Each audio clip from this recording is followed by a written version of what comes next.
Second world war के बाद अमेरिकी युवाओं ने सोचा था कि अब हिटलर की मौत हो चुकी है, अब ना कोई युद्ध होगा ना ही बीमारियां, सब अच्छा हो जाएगा। लेकिन 1954 में अमेरिका वियतनाम वॉर से और 1957 में 1,16,000 अमेरिकियों की जान लेने वाले H2N2 वायरस ने अमेरिकन यूथ की आशाओं पर पानी फेर दिया। उसी समय अवैध संबंध बनाने पर होने वाली बीमारी STD, सेक्सुअल ट्रांसमिटेड डिजीज, ने अमेरिका में तांडव मचा रखा था। कुछ लोगों का मानना है कि भारत के जवाहरलाल नेहरू STD से ही मरे थे। खैर, भौतिकवाद के ऐसे दुष्परिणाम देखकर अमेरिकन यूथ का दुनिया से मोहभंग हो गया। उन्होंने दुनिया में चल रही सारी परंपराओं को तोड़कर सब कुछ उनके विरुद्ध करना शुरू कर दिया। देखते ही देखते यह एक आंदोलन बन गया जिसे हिप्पी मूवमेंट के नाम से इतिहास में जाना जाता है। इन हिप्पीज ने मांसाहार को छोड़कर शाकाहार अपना लिया, छोटे छोटे बालों को छोड़कर बड़े बड़े बाल धारण करने शुरू कर दिए।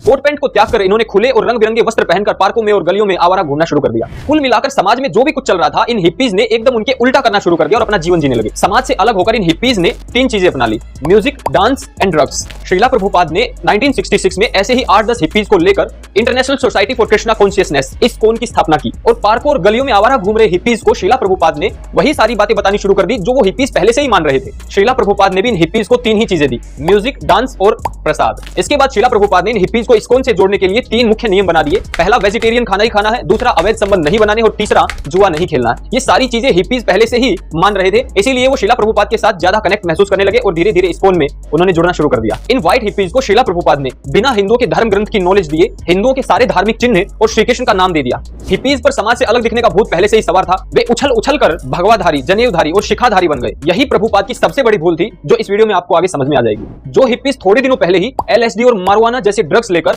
पार्कों और गलियों में नाचते और गाते घूम रहे थे कई घंटों तक, वही हिप्पीज अब श्रीला प्रभुपाद का प्रसाद खाकर हरे कृष्णा का चैंट करने लगे कई घंटे तक। 1971 में एक्टर देवानंद ने ISKCON और इन हिप्पीज के रिलेशन को दिखाने वाली एक मूवी बनाई थी। उसका नाम था हरे रामा हरे कृष्णा। इसके 2 गानों पर भारत में खूब विरोध हुआ था। उन गानों को भारत में ड्रग्स कल्चर को बढ़ावा देने वाला बताया गया था। पहला गाना था